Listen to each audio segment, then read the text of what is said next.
Bonjour, Hillsborough. How are y'all doing? You know what time it is. If it ain't 5:30 where you are, it's 5:30 over here. Oh, what the hell? It's 5:30 everywhere because we're in a pandemic.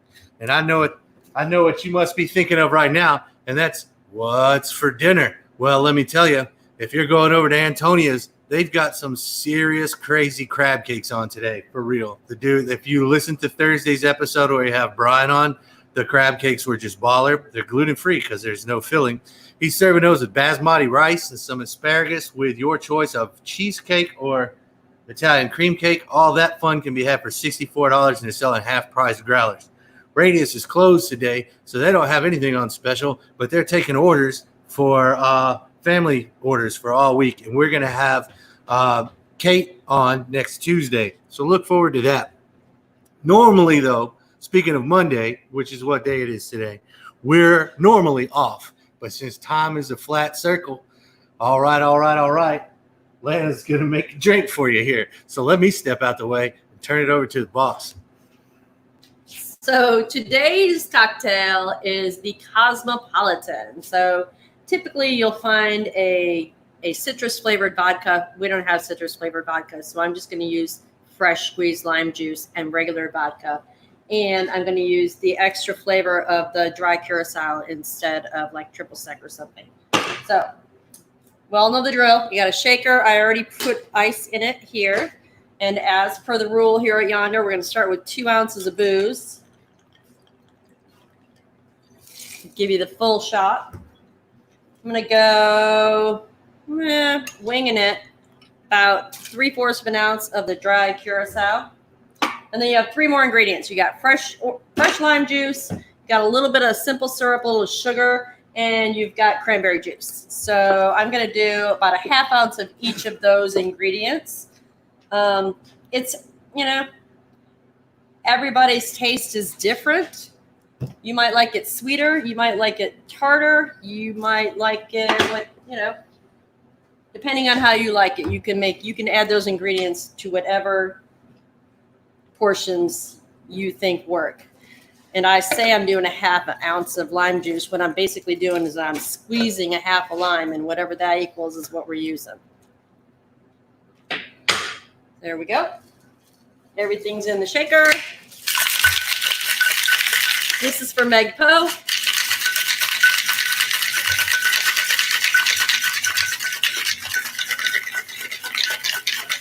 Hand me a strainer.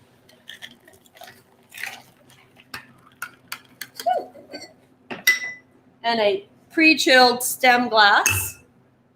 My assistant, thank you very much. There we go. Perfect. All right, Eric, you want to give it a shot? I do. You can garnish it with a lime or a lemon or whatever. If you make it red, it doesn't always need a garnish. Delish. Hell yes, it is. Let's see.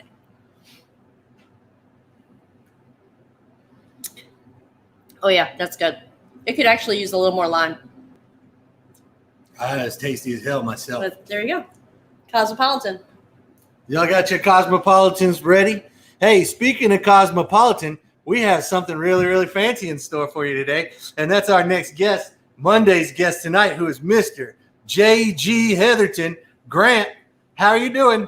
I'm doing well. Thanks for having me on the show, guys. Oh, thank you very much for coming on.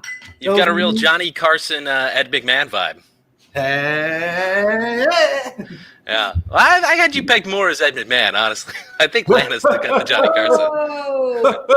That's all that motherfucker ever do is just sit there and laugh. That's because he was drunk. Yeah. You're great at it. How are things going over there? Pretty good. What are you drinking? This right here, I'm drinking a Greyhound. Ooh. Oh, there you go. Yeah, I've been drinking a lot of Greyhounds. A little taste of spring. Spring is in the air. Something fresh. Yeah, let's talk drinks. I mean, I actually also want to give a shout out to this. I don't know if you all can see it. This lovely insulated tumbler. If you're still using a coaster, you must live in 2019 because coasters are over, baby. You probably own a VCR and a bicycle with 2 different sized wheels because there's no condensation on this baby. The ice never melts. It's wonderful. Highly recommend from me. Have you tested to see how long that ice goes from melting? Oh, not in an official capacity.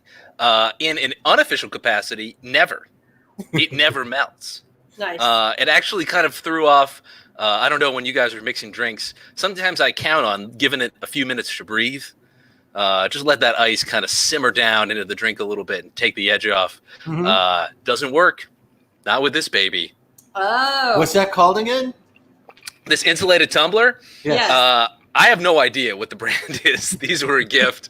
I actually was in the back of the cabinet for 2 years and I never used them. And now I use them all the time. Yes. As soon as I figured it out, it's great. It's called a corksicle, and it's amazing, and I love it.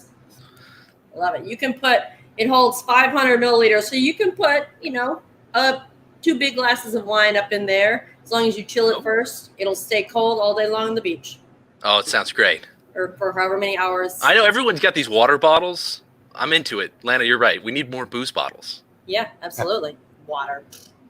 Hey, it's a no-brainer having you on here because, you're, by the way, those of you that aren't familiar, Grant, who writes under J.G. Hetherton, his first novel, Last Girl Gone's your first one, right?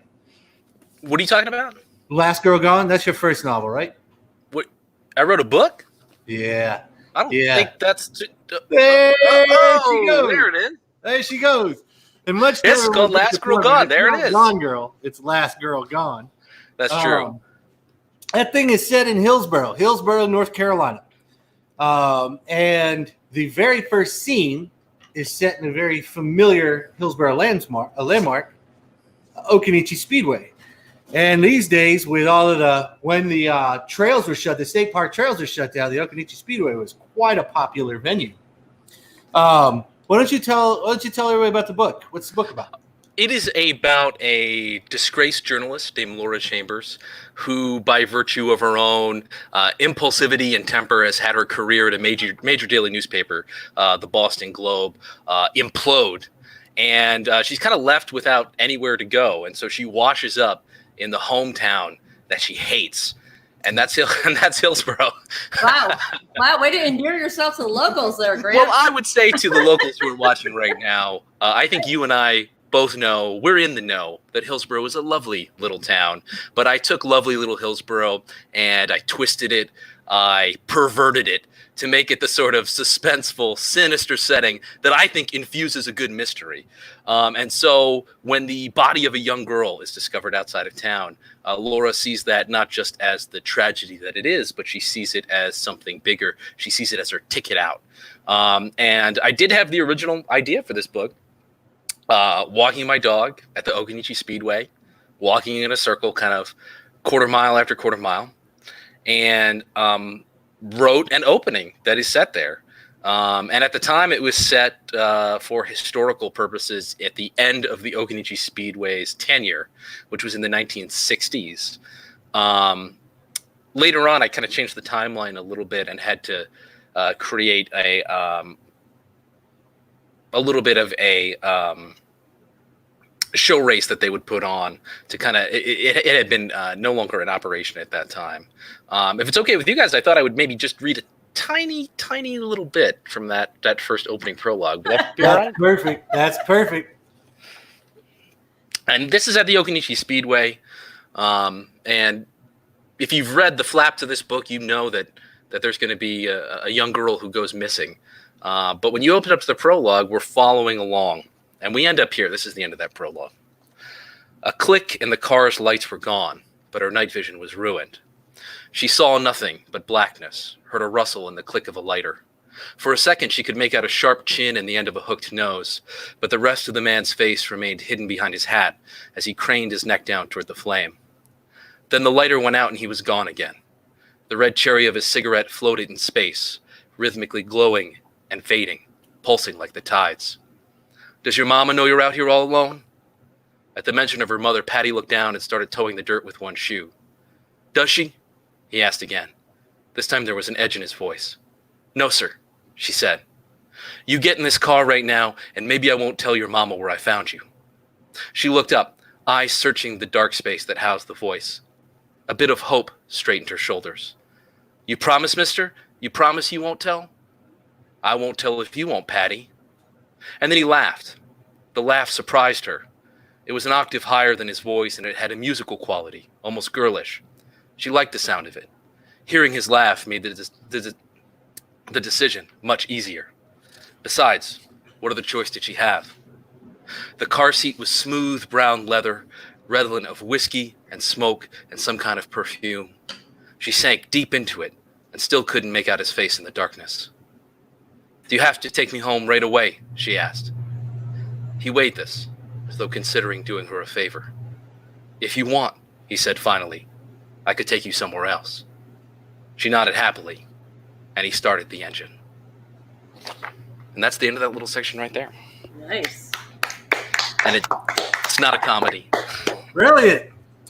And I got some inside info. Now, I happen to know there is a follow-up to this book on the way out. What's the story on that? That's true. It's called What Lies Beneath. It's a little delayed by the circumstances we find ourselves in right now. But it's called What Lies Beneath, and it's a Lord Chambers mystery, and it's number 2 in the series. Does it also take place in Hillsborough? Did you move? It absolutely does. I grew up in a small town. In a lot of ways, when I was writing this book, I'm not a North Carolina native. I am from Wisconsin. But I grew up in a town of a similar size, or probably even smaller. And I have to confess, of course, that in many ways, your childhood follows you around a little bit wherever you go. And I was thinking of my own small town when I was writing this book. And I think that's an important part of the tone of this book, is that there's something about being in a small town where you're surrounded by empty spaces as far as the eye can see, but there's nowhere to go. And Hillsborough, when I first visited, it reminded me of that. And that's where I grew up, where you could run and run and run, but you're not going to find anything. And there's something paradoxically claustrophobic about that feeling, at least for me. Speaking of claustrophobia, how are things going in your quarantine life? Pretty good. It's day 59 for me. I did take a look. Nice. I do have the check marks on the wall, like I'm a prisoner, like I'm in the Count of Monte Cristo. That was fun for me for the first 10 check marks or so. Nice. But things are going pretty good. I do have 2 young children, which is nightmarish. But they're good kids. Children? They are 3 years old. I have 3-year-old twins. Oh, awesome. You have a spouse and helping you with them? What'd you say, Lana? You have a female spouse helping you with them? I have a wife, yes. I have my partner, but we've all been in here besides going to the grocery store once a week, we've been in for 59 days. So, it could be worse. Got to remind yourself it could be worse. I have a backyard. I can't imagine if I lived in an apartment building or something. But other than that, nothing to report. This is the most exciting thing that's happened to me in a while. Oh, wow. We're very sorry for you. What about you guys? What are you doing over there? Any anecdotes you care to share? We've been doing some backyard projects. I usually work on stuff during the day. She's still doing real estate during the day, which is kind of tricky. Yeah. We have one backyard project we actually just completed.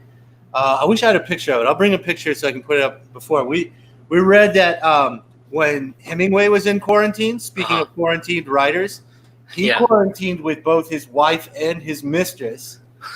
No shit. That's why the guy never ran out of stories.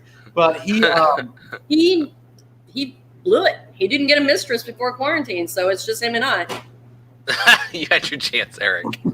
But one thing we saw that they did is they took all their empty liquor bottles and all their empty wine bottles, and they made yard art, with all the empty liquor bottles between the 3 of them. So we took ours and lined this bird bath. And she did it. But I helped drink them.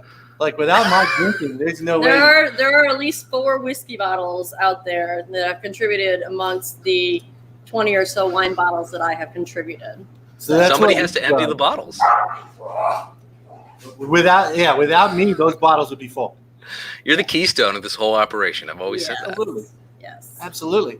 I know they say this thing is supposed to be, you can idealize it and call it the dream life for a writer, because we have all this time in the world to write stuff. But what's your opinion on that? Speak for yourself. Yeah. It's way worse for me. My kids had just reached the age where they went to school a little bit. We have some family in the area that used to come and hang out with them, maybe once a week. And that all has gone away. So now it's a never-ending onslaught, a relentless torrent of family life. I mean, I'm never alone. It's hard. It's very hard to do anything creative. And that has been the most difficult thing for me. That's been a little bit stifling. And of course, you get time here and there. You try to split it up as much as you can with your partner. Say, you go take some time to yourself. I'll take some time later. But it doesn't add up to what it used to. And you're all just kind of in here together. It's like a bad science fiction movie, man. Kind of a boring one. Oh, wait till the murder hornets get here. What'd you say? Wait till the murder hornets get here. I mean, that would at least be interesting. At least we could be, and we shouldn't make light of course. There's people out there who have it a lot worse than a guy who's sitting in his house, whose complaint is boredom. But I think maybe that's me. Maybe that's if they said an asteroid was going to hit the Earth, I'd be like, 3 stars. No. Not a fan of Deus Ex Machina plots, but the third act was a banger. So. Are you one of those like newfangled kind of hippie parents that don't give their children alcohol, or are you letting them drink? No, you just rub the whiskey on their gums, Eric. Yeah, it's an old Irish tradition. Yeah, but that's what the nipple in the bottle is supposed to be for, though, right? Right. Well, we're talking books. Should we do like? Could we have children? What's that? This is why we do not have children. That and slow swimmers. Well, I don't know. Have you guys? Should we do like an on media section? What are you guys reading? What are you watching? I'm like desperate to, take my mind off current circumstances, and I'm always looking for something tasty like that. What are you? I'm reading Jamie Mason's latest book, and for the life of me, I don't know the damn title of it. Is The Hidden Things. The Hidden Things, yes. Okay. So that's what I'm currently reading. And before that, I read The Warehouse. I read that. That was good quarantine material for sure. But yeah, that's you read that? I did read it, yes. What did you think of Rob Hart describing a situation in which a business like Amazon prevails because a pandemic that forced everybody inside? That shit came out last summer. Yeah, and I did read it before this all happened. Not a long time before. Yeah. But somebody's he gets to give Rob Hart some credit for whatever his next book is. I'm scared to pick up and read. Well, I mean, in my heart of hearts, I think it's a roll of the dice, but I hope I win that roll of the dice. I want to take credit for being a prognosticator. Oh, just read To the Bones by Val Neiman, a live comment. All right, I'm going to write all these down. Nice. I am rereading the Tana French Dublin Murder Squad. Yeah, sure. I'm writing a book about a detective, so I think she's kind of the best at it. Yeah. So she's great, man. And I love the second one, which I think is called The Lookalike. Yes, the likeness. The likeness. I think you're right about that. The likeness is fantastic. Great sophomore effort. My favorite, the third one, Faithful Place, because that Frank Mackey character, who's in the second one, also is. It's a great structural idea for a series to have it bounce around like that. But I remember reading the second one and being completely blown away by it, just because it's so different. And as a guy who's in the middle of working through a sophomore slump myself, it's an amazing second book because it totally makes sense. I mean, Eric, Grant, and Lana form a band, and we tour for 10 years in bars, and we absolutely perfect our material, and we put out a fantastic album, and it's a huge hit, and they say, that's great, just give us another one of those in 8 months. And you're like, okay, I'll try my best. It only took a lifetime to get the first one down. There's a reason why Last Dead Fred did not follow up I'm Too Sexy. Because it's hard.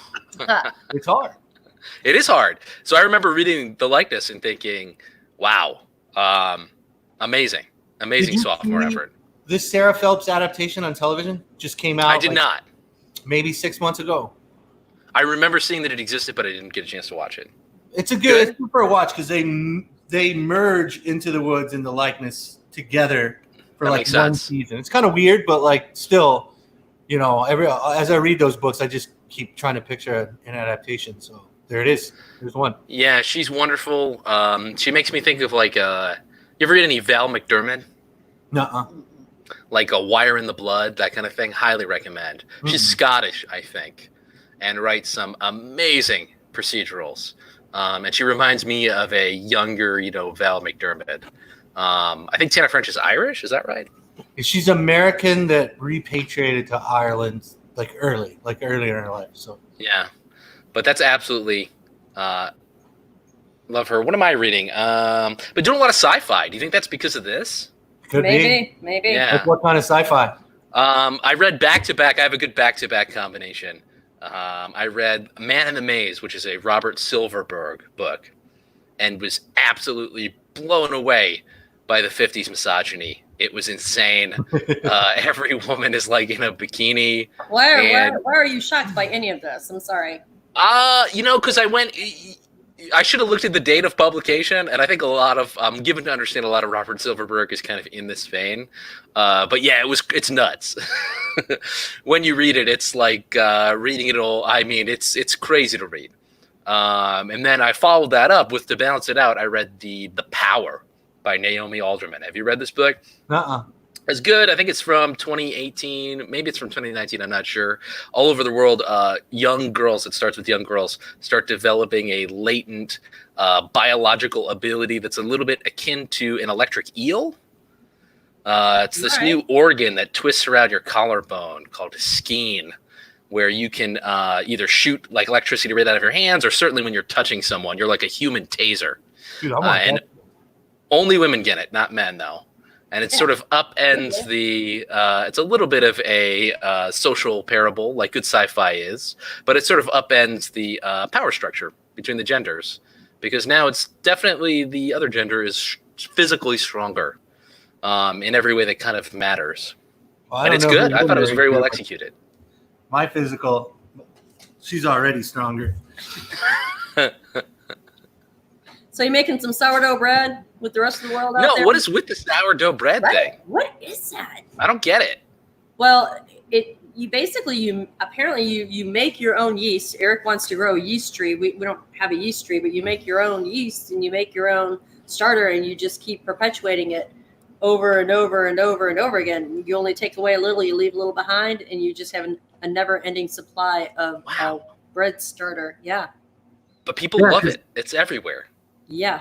Who knew? Not a lot of people know this, but yeast does not grow on trees. It does not grow on trees. I had not heard that. No. So before we get you out of here, I know that it's completely, it's completely passe for authors to talk about like what they're working on. We already talked about it's coming out, but so you don't have to talk about it. I'm going to talk about it. I happen to be privy to some of the early drafts of your current work, which is currently titled 30 Below. And let me tell you this. Y'all better go ahead and buy some fresh new pairs of socks, because they're going to get blown right the fuck off. This thing, I know this last Sunday we didn't have our meeting because it was Mother's Day, and I was really, really disappointed because I've just gotten hooked on those chapters. So that's a thrill a minute. You're fixing. I'm glad to hear it. You're my barometer. As the weather drops in 30 Below, so you're my barometer in the writers. Eric and I meet weekly to talk a little bit about writing. Special shout out to Eric Pruitt's What We Reckon and hashtag and Townies right there on the counter behind him. You can see all those laid out. Check those out as well. I also brought our little trinket, actually, tucked inside my book. Oh no, what did I do with that? You drank it. I must have dropped it. Well, that's unfortunate. But what I was going to show is I have the Yonder bar #1 gift certificate. Oh, that's right. That's right. I've got #1, baby. And I'm not giving it back. I'm framing it so I can say I knew you when. So everyone, please support Yonder. Come on out. If they give you a gift certificate, don't spend it. Just let them keep the money. Fucking love that idea. It's a great idea. Yet. You should sell gift certificates. Eric doesn't like it. I can't wait for $0 to open up for so we $10. can do another reading series, another one of those Noir at the Bars. You can come out here and show us how it's done. That would be great. I would love that. What's for dinner tonight? Ooh, I'm doing homemade calzones in the oven. Oh, nice. What? Yeah. So you Yeah, got? it's easy. You just use pizza dough. It's a kid favorite. But where'd you get the Child-friendly. pizza dough? Where'd you get the yeast? Oh, I got the pizza dough at the store, in the fridge, Nice. it's in the can, the regular kind. Gotta In keep the it easy. can? I don't have that much time. Yeah, I go to the store once a week. Mm. You gotta Yeah. eat. That's essential, Lana. Are you not eating? Is Eric So not we letting you eat? We're eating. We're eating. We're Trust eating. me, we're eating. Oh, you guys too. You guys are in that boat too. Yeah, I'm right there with Oh, you. yeah, we got the COVID-19 for sure. I hear everybody saying, "Go to quarantine 15." I'll be, oh, 15. Bless your little heart. 20, 30. Bless your little heart. 15, my ass. Would it make you guys happy to know I considered wearing a blazer for this interview and had to bail on the blazer? Well, it didn't have. You didn't have to button it. I'm wearing Nope, the same still, aloha even- shirt I've been wearing Even for in the a week and a half. shoulders, it wasn't looking right. Fat shoulders. That's not a good sign. Oh no. Hey, Grant, thank you very much for coming and hanging out with us, man. I always look forward to our visits, and I'm glad as hell that you took some time to come kick it with us. Oh, it's a pleasure. Thank you so much for having me. It's great to see you guys virtually. I can't wait till we can see each other again in person, and let's all get really drunk. Yes, sir. Yeah. That's a brilliant idea. It's a great plan. Brilliant idea. Let's do it. Thanks, guys. We did our part. Hey, we'll see you later, Grant. Thank you very much. Look at all that ice. Nice. It's incredible. That Damn. means you go pour some more. Sounds good to me. Don't make another one. All right, I'll see you guys later. Bye, Yeah, Grant. Thank you. Bye. Hey, yeah, just a reminder, if you haven't already picked it up, get his Last Girl Gone. It's available across the street at Purple Crow. You can get it on Amazon. You can get it wherever you get books. It's a thrill a minute, and it's set right here in Hillsborough, like our little show that Yeah. we do at 5:30 every day, including tomorrow, where our guest will be Miss Marcella Slade, My personal sorry to all the artists around here.